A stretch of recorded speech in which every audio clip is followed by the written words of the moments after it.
Pessoal, vamos retomando aí devagarinho. Fechou aqui o primeiro ciclo, falando um pouquinho. Estamos fechando aqui Sociedade de Conhecimento. Tanto os impactos que a gente está tendo, quanto da forma de produzir. De uma forma geral, falando como o conhecimento tem gerado valor. Aqui é uma visão do que a gente tem tido hoje, né, e a gente já estava discutindo isso mais cedo, da ideia de você mais tangíveis para o intangível.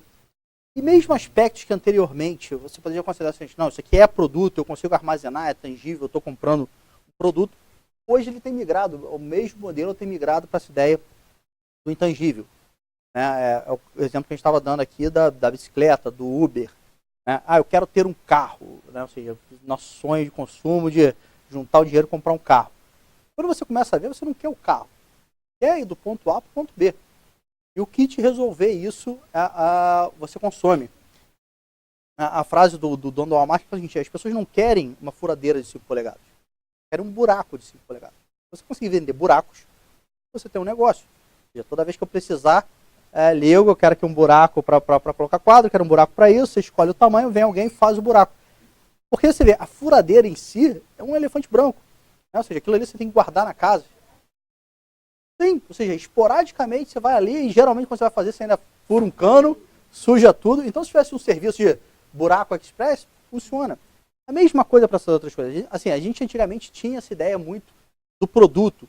Né? Se você ligasse para a Xerox há um tempo atrás, você tinha o que você faz da vida? Assim, não, eu vendo fotocopiadora, esse é o meu negócio, a minha linha.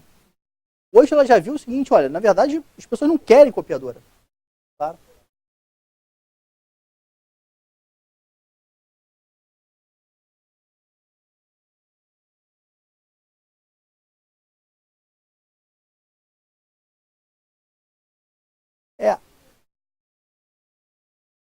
É, na verdade tem sinergia com duas coisas com o negócio dele, né? Uma seguro geralmente não é um grande negócio para se adquirir e isso acaba diluindo sua percepção de se adquirir um seguro é um bom negócio. Mas em alguns casos, se ele faz a manutenção, por exemplo, de gás, de alguma coisa, também evita a tua casa pegar fogo e ele tem que arcar com o preço do seguro de incêndio. Então também não é totalmente desvinculado. Mas hoje, na verdade, como você falou, eu quero os serviços. Esse aí é mais prático. Mas, por exemplo, a minha ajudante lá, diretora de licença de saúde, tem um serviço chamado parafuso. Você não contrata mais empregado, você contrata 2 horas de uma passadeira. Você contrata 2 horas de uma coisa. Só o que você precisa. Eu preciso. E ele, inclusive, tem uma calculadora. Olha, quantas camisas você tem, quanto alguma coisa. Então você precisa, na verdade, você não precisa de um empregado. Você precisa de 1 hora e meia de passadeira uma vez por semana. E as coisas estão indo nessa linha, ou seja, você vai mais para o serviço. Parafuso, alguma coisa para minha esposa que agendou. Mas atendeu, ou seja, você não precisa daquela constância, não precisa dessa linha. E os serviços, ou seja, mesmo as coisas que são produtos, estão migrando. Seja alguns casos desses que se o produto está sendo oferecido em forma de serviço, no caso do Uber, seja o caso do cafezinho.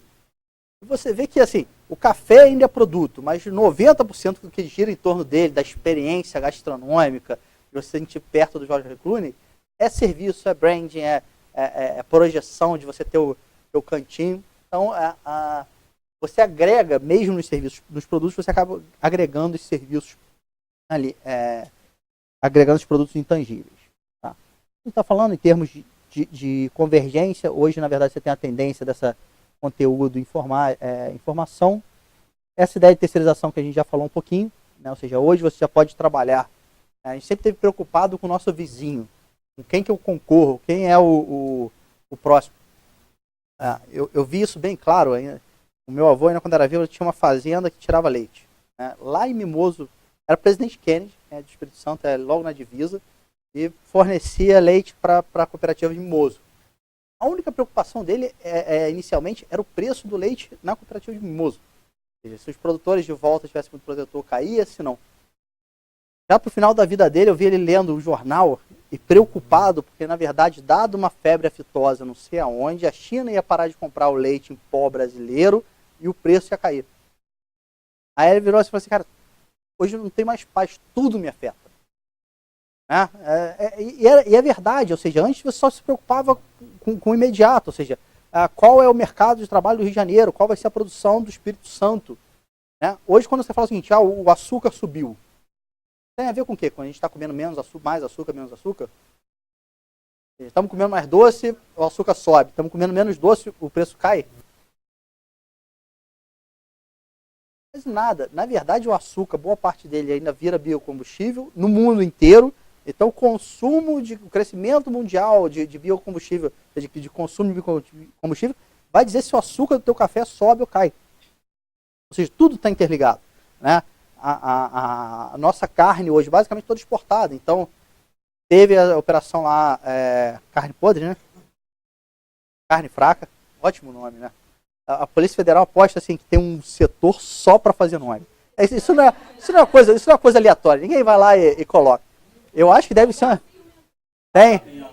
Eu acho, as 15 pessoas ficam ali só bolando nome e começa a desconfiar que primeiro ele bola o nome. Fala assim, cara, descobriu o nome, carne fraca, vai prender alguém aí pra gente usar. Né? Então assim, mas com a operação carne fraca, bloqueou a compra e aí nosso churrasco ficou mais barato. Mas a compra mundial, se isso está ou não, influencia mais do que o cotidiano. Então assim, hoje a gente está num mundo mais interconectado, para bem e para mal, né?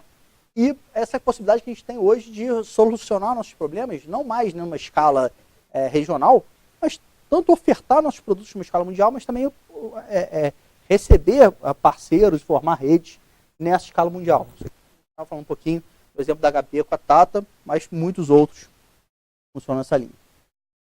A ideia que a gente falou de montar rede, né, como falou, na ideia do cinema, né, cada produção de cinema você junta 300 técnicos em termos da linha, atores, financeiro, fornecedores, montam essa estrutura gigantesca, fazem o filme, acabou o filme.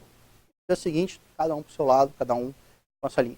Seria inviável você ter uma produtora onde todo mundo fosse assalariado, pagando ali todo mês. Mas através de rede, você consegue montar, mobilizar, criar grandes projetos, gostando ou não gostando, mas quando foram Game of Thrones, o Senhor dos Anéis. O Senhor dos Anéis não é um livro novo, é um livro de 1950, 60 que o Tolkien escreveu. Por que ele nunca gerou filme? Só veio gerar agora em 2000 e pouco. Era considerado impossível. Se você fosse tentar reproduzir o mundo dele, a estrutura dele, guerras com 200 mil anões de um lado, né? Onde você vai achar 2.000 anões? Exatamente. Então, assim, era tido como simplesmente impossível fazer. Aí, mas dado o trabalho em rede, dado a questão também, claro, da computação gráfica, 2 anões viram um exército de anões, conseguiu se fazer. E a gente está mudando, ou seja, o nosso trabalho está mudando. A gente era pago até outro dia para fazer. Você está aqui no lugar da máquina para apertar esse parafuso e só. Pegar o equipamento do lado A e levar para o lado B. Hoje, dado que a gente já jogou para o alto e a gente já sabe que a máquina faz muito melhor a parte física, se você for ver hoje uma fábrica de construção de carro, o que era nos anos 50 e o que é hoje? Hoje, você basicamente, se você achar, se eu te mostro uma cena de uma produção de um carro, se você achar é igual aonde está o óleo. Se você achar o cara que está ali comandando, você ganha um prêmio. E basicamente só tem robô. Quer ver? Jogar aqui um.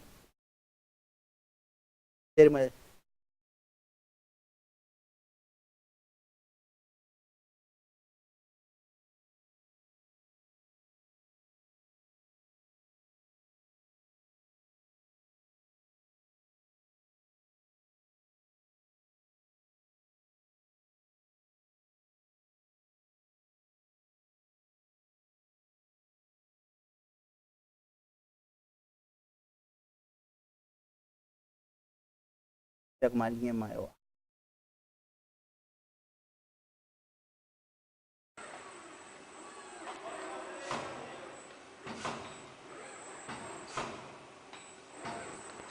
Ou seja, quase todo. Isso aqui é a fábrica lá na Argentina. Cadê o cara, né, o Charlie Chaplin apertando a roda e fazendo qualquer coisa ali?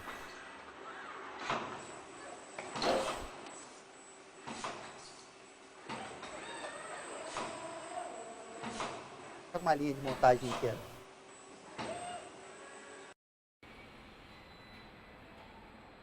Vamos lá, onde está o Oli? Cadê o ser humano?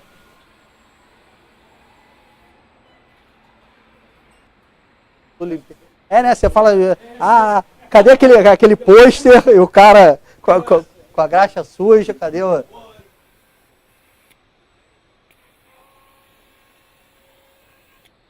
Pintura,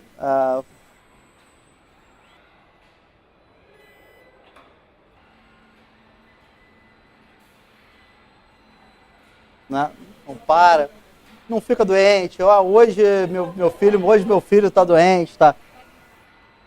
Ou seja, isso aqui na indústria, isso já é uma realidade, né? Que se a gente fala, a gente pensa muito quando você fala em robô, você fica pensando nos Jackson e quando que eu vou ter um empregado robô, alguma coisa. Na verdade, isso aqui já é uma realidade em quase todas as indústrias, né? Ou seja, já é altamente automatizado. E como a gente falou, a gente já não consegue competir com isso na linha do fazer. Então, nos restos, como falou, se essas fábricas continuam, ou seja, a programação dela, a linha, você ainda precisa dessa linha do pensar. Não que isso aqui deixe de existir. Conheci um dono de uma empresa que ele falava isso, falou assim, cara, eu prefiro 10 paraíbas que uma empilhadeira. E era a maneira dele de integrar as coisas, ou seja, contratava gente. A gente conversando com ele na parte de software, ele pensa, vem cá, seu software de folha de pagamento está integrado ao contábil? Claro. Como é que dá a integração? A integração chega aqui. É assim, ó, eu imprimo e esse cara digita. Integrado. Assim, é a linha, né? Ou seja, isso aqui ainda vai demorar a desaparecer, nunca vai desaparecer completamente. É a maneira mais eficiente? É onde você mais reduz erro? Realmente não. Mesma coisa, como falou assim, as habilidades físicas, a capacidade que você tinha, hoje é mais mental. Essa ideia que você tinha de linear a fábrica, e funciona, tá, gente? Eu não estou desacreditando o seguinte, escala, padrão, padronização, montagem, isso funciona em qualquer lugar. Se vocês aplicarem isso no trabalho de vocês, botar o cara especializado só fazendo uma coisa, funciona. Mas geralmente os resultados que você tem em termos de inovação, em termos de criatividade, vêm por esses processos não lineares. Você não cria uma coisa hoje simplesmente dentro da mesma área. As grandes inovações vêm dessa junção de diversas áreas. A própria inteligência artificial que a gente vai estar falando amanhã, cara, isso não é um trabalho de programadores, não é um trabalho de alguma coisa. Está falando em neurociência, está falando em programação, está falando em pessoal mexendo com psicologia, tentando entender como o cérebro humano funciona e como isso se transpõe. São várias áreas de conhecimento que geram a mesma coisa. Você vê, a maior parte você gerava um produto, no serviço público como um todo, em vários serviços, como tribunal. O que o tribunal gera como produto? Só informação. Todo o nosso trabalho, toda a estrutura que a gente tem, a gente só produz informação. Mas está ali, você imprime o seu relatório no papel. Isso é irrelevante. Na prática a gente pega uma situação fática, um contrato, uma prestação de contas, uma contratação, e classifica ela como regular e irregular. Está dentro do padrão ou tem um sobrepreço. Ou seja, basicamente o que a gente faz é adicionar, pegar uma série de informações e adicionar uma informação nova. E outros, ou seja, você é médico, o que você faz? Tirando o cirurgião que realmente faz uma transformação, o clínico geral que pega, analisa os dados médicos, seu exame de sangue, seu exame de radiografia e te dá um diagnóstico, alguma coisa, está pegando informação e dando nova informação. E como eu falou, o que a gente acaba fazendo aqui, na verdade, era aquela coisa assim, não pensa, não, faz. E hoje você espera que as pessoas criem novos conhecimentos. Até porque, dada essa mudança que a gente está tratando aqui, geralmente o que funcionou no passado não funciona agora. Não basta só seguir aquela receita de bolo, faz assim porque sempre foi assim, que vai funcionar. Geralmente você vai ter que criar uma coisa nova, meio porque a gente falou, os padrões de exigência da sociedade são mutáveis. Então, se funcionou uma certidão em um dia, agora não funciona. Então, você tem que criar uma nova maneira. Como é que você reinventa? Numa crise, você vai ter que fazer a mesma coisa com menos recursos. Então, também vai ter que inovar, mesmo que o produto final seja o mesmo. Né? E tem seus lados bom ou ruim. Eu estava discutindo com o nosso colega da Cefaz ali, está com a preocupação que é uma preocupação de todo mundo, ou seja, o serviço público não muda na velocidade que deveria. Não, a gente está falando aqui uma velocidade muito grande, o serviço público não é a característica. É verdade, assim, tem duas coisas. Uma a gente melhora sim. Eu estou aqui há 20 anos, aí vou ficar mais 20. Se você me perguntar como era há 20 anos e como é hoje é melhor. Só que qual o problema? A gente faz isso numa velocidade muito mais lenta. E, em geral, isso acaba fazendo a gente ficar para trás. Quer ver? O que é o exemplo? Se você pegar o Brasil, Tirando talvez ano passado, 2 anos, que a gente teve uma caída, mas assim, todos os indicadores socioeconômicos, mortalidade infantil, educação, no nível de pessoas na escola, melhorou ou caiu nos últimos 20 anos? Se você comparar ano passado com os últimos 20 anos, a gente está melhor ou pior? Melhor em quase todos os níveis sociais. Não tem nada que a gente tenha sido regredido. Em 20 anos, a gente está um país melhor do que era 20 anos. Só que qual é o outro lado da moeda? Não estou nem falando com o privado. Se a gente comparar a posição do ranking do Brasil em relação à educação comparado ao resto do mundo, a gente melhorou. Mas a gente subiu posição então porque a gente melhorou? Não, na verdade a gente está caindo posições. Ou seja, está todo mundo melhorando, só que a gente melhora num ritmo e a China melhora num ritmo 10 vezes maior. Sim, ou seja, a gente tem caído posições em quase tudo, ou seja, a gente está melhorando, mas está no ritmo. A mesma coisa com o nosso micro aqui. Os nossos órgãos estão melhorando, mas eles estão ficando para trás em muitas coisas. Eventualmente, talvez a sociedade tenha paciência da gente chegar lá, espera aí mais 50 anos que eu estou chegando, ou eventualmente não, mas ou seja, a gente precisa ter essa linha de criar novas soluções, criar novas maneiras de fazer. Vamos fazer um exercício agora para dar uma acordada do almoço? Dada essa realidade, que a gente falou de mudança, de extinção, isso de certa forma já é um processo. Se você olhar um pouquinho para trás, né, uns 20 anos atrás, você já tem uma série de profissões, uma série de trabalhos, uma série de coisas que eram relevantes, que eram fundamentais, ou simplesmente deixaram de existir. Né? Ou seja, claro, não que deixou completamente, né? Você sempre tem, o lambe-lambe, o fotógrafo da praça, tá, mas na minha cidadezinha lá em Cantagalo ainda tem um. Mas pensa o seguinte, como alternativa de emprego, imagina uma criança pensando hoje, falando assim, olha, eu vou ser mesmo assessorista de elevador. Meu sonho, é o que eu quero, né? Falar com a pessoa todo dia, ficar subindo, descendo. Pensa como alternativa. É uma coisa assim, claro que ainda tem, e é até interessante, vamos pegar o caso do assessorista, né? Sabe que tem uma lei que em prédios comerciais, acima de não sei o que, tem que ter assessorista. O poder público, ele volta e meia tem essa coisa, ou seja, assim, alguém ainda não aprendeu eu sei que elevador é uma coisa nova, né? Alguém ainda tem dificuldade de entender como o negócio funcionou? Só tem o quê? Uns 50 anos? Entrar lá, apertar o botão e ele vai para o andar? E fala. Ou seja, mas alguém ainda não sacou como funciona? A gente ainda precisa de alguém? Você... Achar...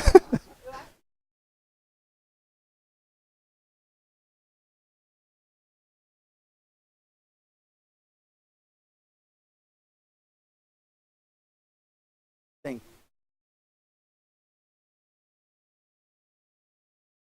Mas aí de qualquer...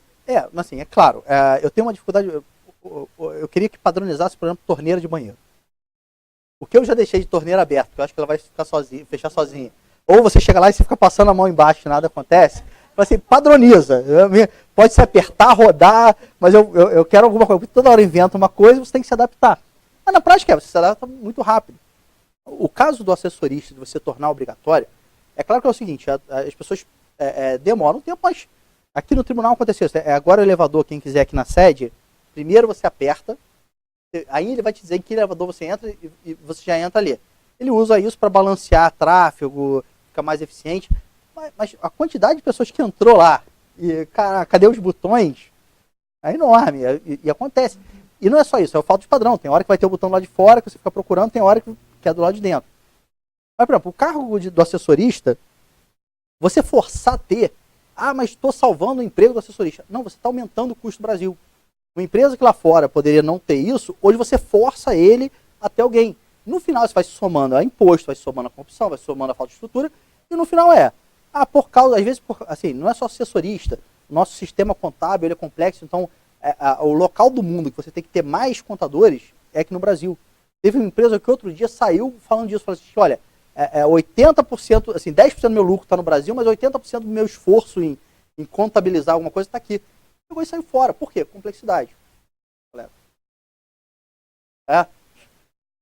Então, assim, essas coisas vão somando. Então, muito legal, ele salvou o emprego do assessorista, que o cara precisa lá. Não tem jeito, empregos que são para morrer, vão morrer.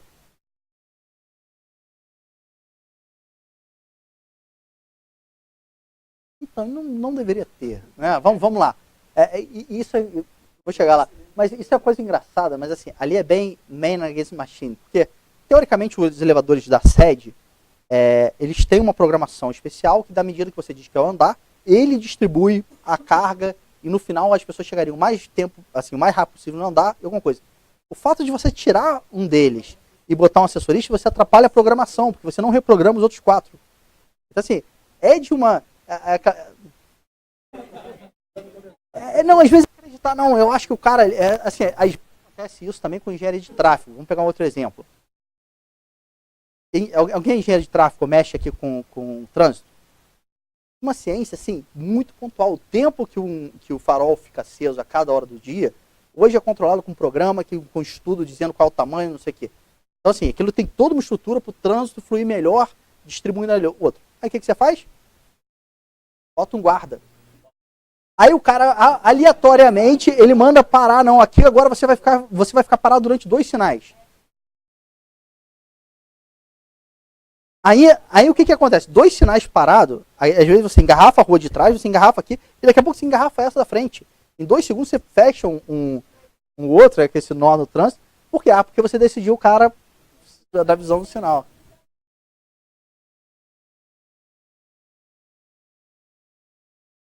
Sim.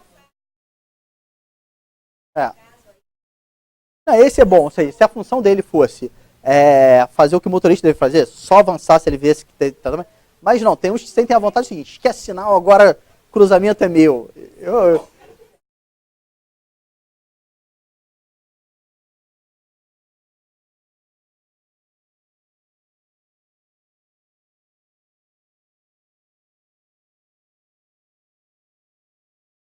Aham.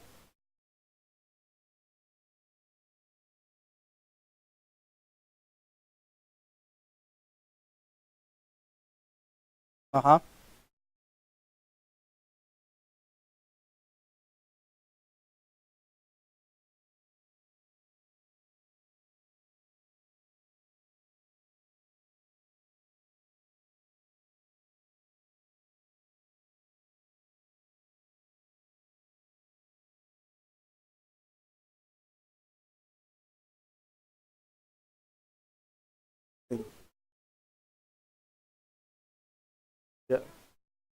Faz.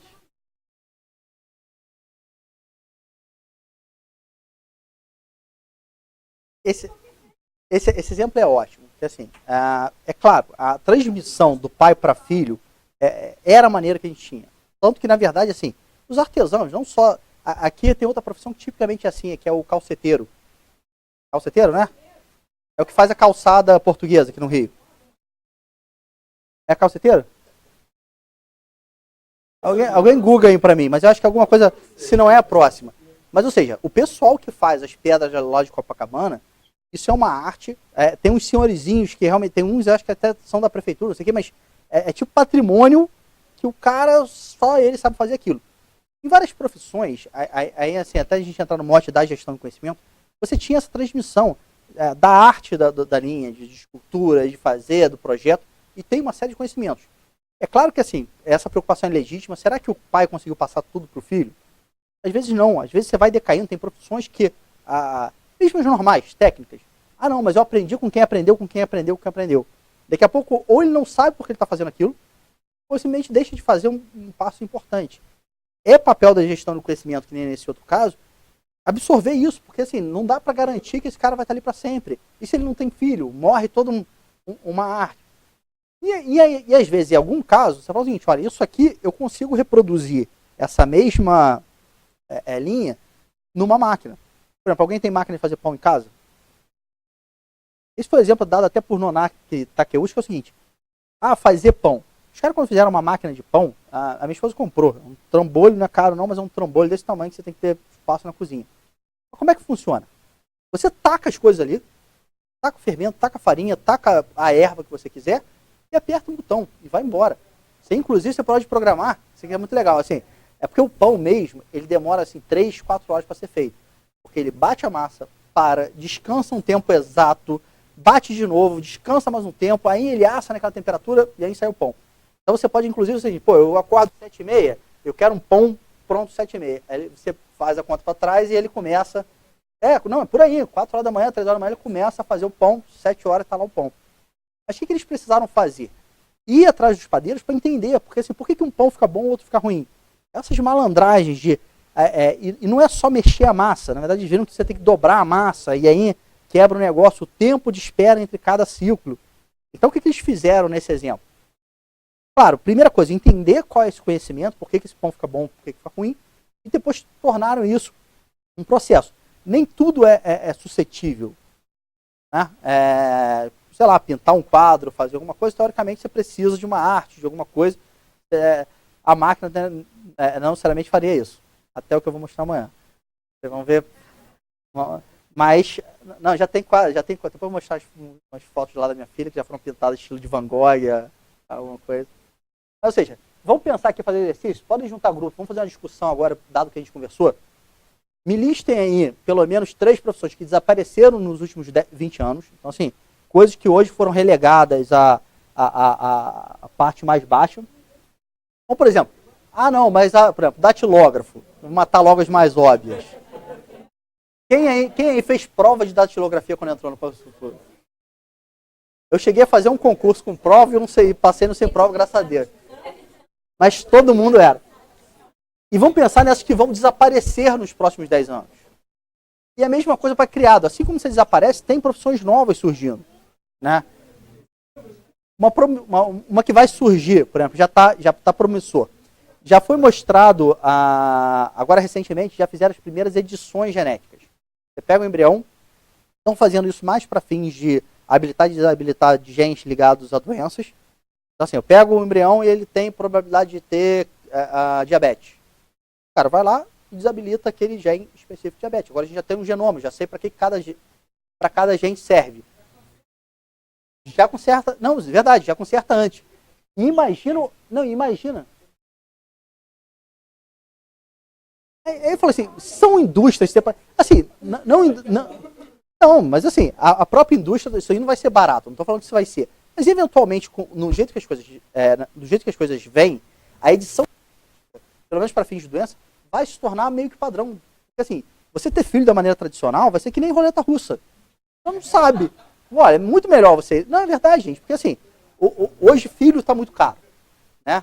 Eu sempre quis ter muito filho. Até a hora que eu vi o preço da creche da minha filha, eu falei, uma só, acabou, porque eu tô na expectativa de ganhar na Mega Sena para ter um segundo filho, porque até lá não dá. Então assim, ter filho é muito caro, então você tá limitando o teu investimento. E realmente, gente, ter filho com problemas, assim, fora o sofrimento psicológico, alguma coisa, não é uma coisa que você queira pro seu filho. Então se você tiver uma alternativa de você ir lá e garantir que ele vai ser saudável, se tiver qualquer problema você vai corrigir, no primeiro momento você vai investir um dinheiro nisso, porque às vezes você vai gastar, sei lá, vamos dizer que isso custe 20 mil, 30 mil. 20 mil, 30 mil, às vezes isso aqui é 2 meses de tratamento de alguma coisa pesada. Então você vai investir. E talvez chegue ao ponto que o governo, em algum momento, fala o seguinte, olha, em vez de eu gastar, quanto que ele gasta em tratamento de pressão alta, diabetes, cardiolítico, é um absurdo. Então daqui a pouco eu falo assim, gente, quem quiser, em vez de eu gastar com o hospital, eu vou fazer essa aqui na frente. E claro que já estão pensando, assim como você pode desligar ou não genes ligados à doença, e aí entra a questão mais ética, você vai poder ligar e desligar genes ligados a características. Quero um filho mais branquinho, mais escurinho, quero um olho azul, quero um olho, não sei o quê, quero cabelo cacheado, quero cabelo... Mas assim, não se iluda, isso aqui vai acontecer. E provavelmente, assim como você tem cirurgião plástico, você vai ter editores genéticos que tem uma mão melhor, acerta o nariz já previamente, já te mostra.